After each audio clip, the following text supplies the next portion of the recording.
How to switch accounts on Messenger.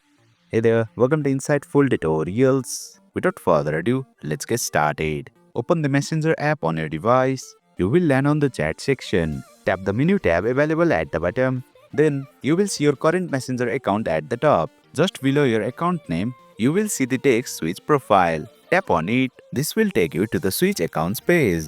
Your current account will appear at the top with a tick icon on the right. Below that, you will see the Other Facebook Accounts section. Here, you will find all Facebook accounts that are logged in. Tap the account you want to switch to. A confirmation pop-up will appear. Tap Continue, and there you have it. You have successfully switched to another account on Messenger. Please note that sometimes it may ask for the password for security reasons.